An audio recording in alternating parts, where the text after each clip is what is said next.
One of the first songs we recorded for the album is a song called Gadigal Land, which was actually released as the first song.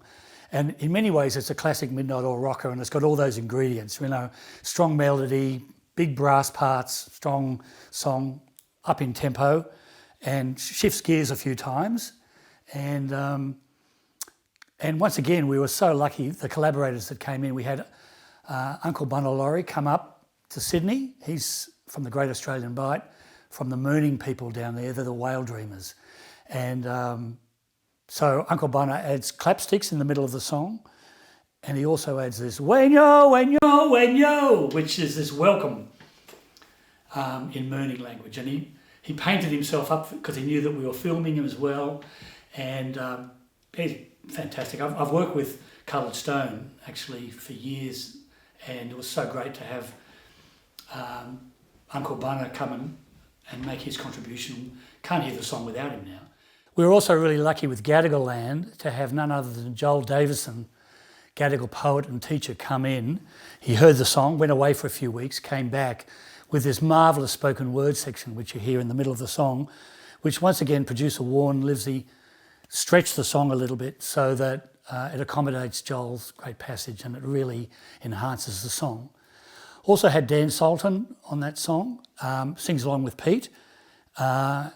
And he screams in the middle. We all jump back when he did this extraordinary scream, and in that scream, I don't know about the others, but I heard 232 years of anger and disappointment and injustice and everything that First Nations people have had to go through in the time that non-Indigenous people have been in this great country. It was all in that scream. It was really powerful.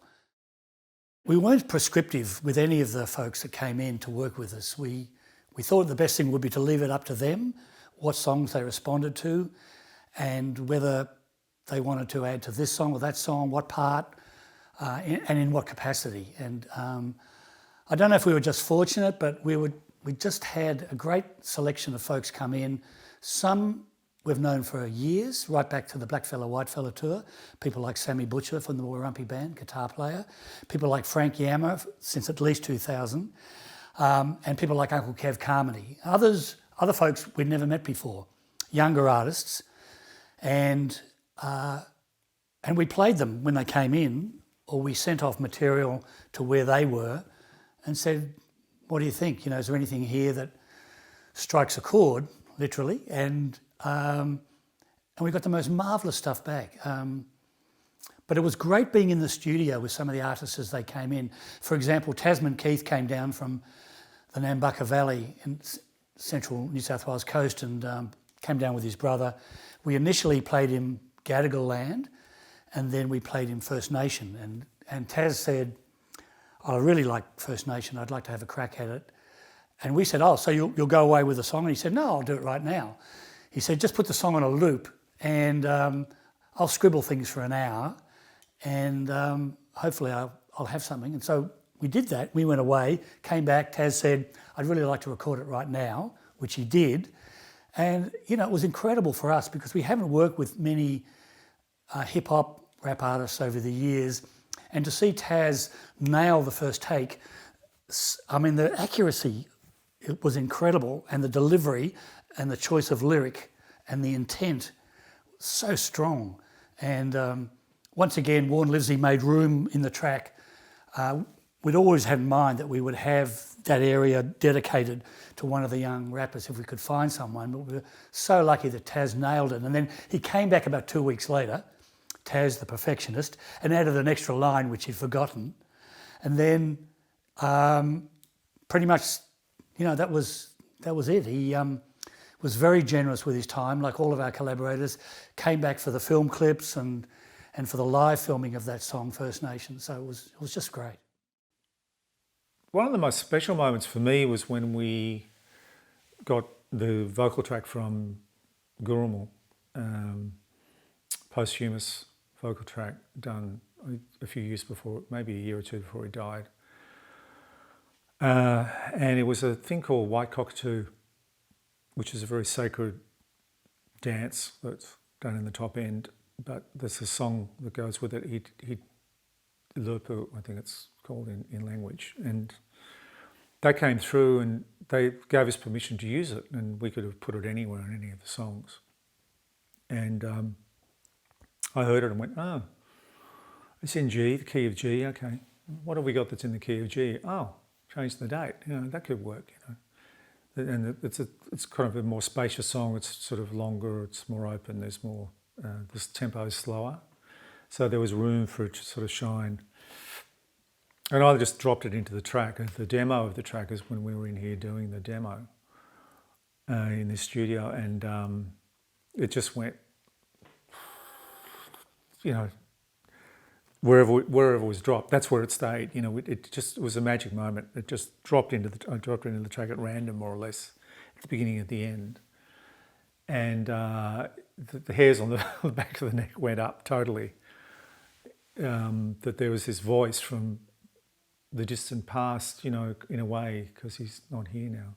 He's here in spirit, of course, but that this song about changing the date of Australia Day, you could say all of that and have all the politics in the world in the song, but that voice says much more.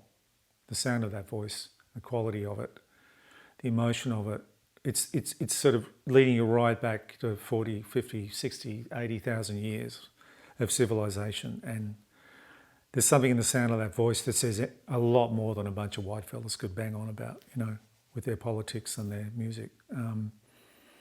It just seemed to sort of be the antithesis of that. It seemed to be more the real expression of what Aboriginal culture is all about, and with all of its pain and all of its sort of sadness, but then all of its majesty and all of its positive stuff, the art and the music that's coming out of it, and the stories that are coming from that world.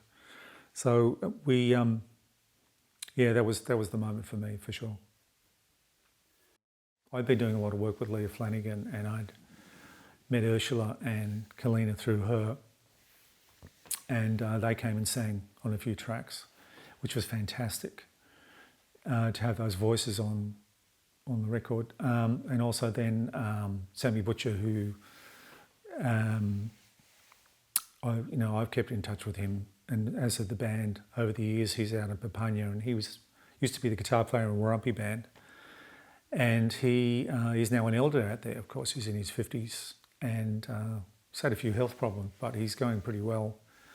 A very important man. If you want something done in that community, you have to go and ask Sammy to do it. If you want to get the oval graded for the footy game, he's the only person that can get it done, So he's an important man, and he's on it, talking in a song called Wind in My Head. Kev Carmody, of course, we've known over the years, and he's incredible artist now, still making amazing albums. His last one was a 4 CD set, which you can just listen to. I remember driving from Melbourne and I got to Albury, it was still going. So it's one of those beautiful records, but every song's fantastic on it. And then we had Jess Mauboy come in singing, which was fantastic. She's, I first was aware of her when I saw the Sapphires, and I thought, my God, what a voice. And then, of course, followed her ever since in her career, and she's just a wonderful, wonderful, warm human being, just an incredible character. Jan Sultan, of course, who's an amazing singer and fantastic force. And he even wanted to come and play guitar on the record, which was great. We're saying, what, you want to play guitar on our record? You're going to be joking. Martin and Jim are the guitar players. He says, oh no, I'm going to play guitar on it. And he brings his guitar and he starts playing guitar. It's like, this is great, let's use it. And Troy Casadale too, who played guitar as well. He played guitar on one of the tracks, Come On Down, and sang on it as well, and his contribution was wonderful. And Tasman Keith, of course, doing the hip-hop end of things. That thing that he did on First Nation still blows my mind when I hear it. It's so powerful and so heartfelt. And, we couldn't have come up with that. We didn't tell him what to say. We didn't have we just said, look, express yourself over these beats. We looped a bit of the track and he did his thing over it and made it up pretty much on the spot, feeling the kind of freshness of the music, and you can hear that in his performance. Wonderful people to work with. Out of the wish list, I think we got most of the people that we wanted to work with, and they included people that we knew from back in the day: Sammy Butcher from Warumpi, Bunalori, Kev, Frankie Yama, the elders, if you like. And then people who we'd had a bit to do with, or some of us knew on the way through, people like Dan Sultan. Jess Mauboy, of course, who's a big talent, who we'd always admired from afar. She's such a presence on the screen and when she sings. Kalina and Ursula, Leah, we knew these people through other bits and pieces, and to have them to come in and work with us was terrific. And then, of course, discover some new talent as well, with Alice and with Tasman. Add Troy Casadale, then, you know, I've probably forgotten someone, and whoever I've forgotten, I'll remember in a tick. But, you know, we just had this wonderful collection of really just fantastic musicians and singers. And the songs that they ended up singing on more or less chose them. And when we sent them out to them, we got it back, it really moved us. Or if they came into the studio in Sydney where we were playing, we'd just be on the other side of the screen just going, this is amazing, this is sort of lifting the music somewhere where we couldn't really imagine it could go. I mean, just about every contribution was surprising in a way because they were so fully realised, so complete, you know, so on. I think Tasman's rap in First Nation was the one that got me, at least in the first instance. I think all of us, when he first just came in and smashed it out of the park, and we were just going, okay, that's a moment, you know, that's going to end up on the record.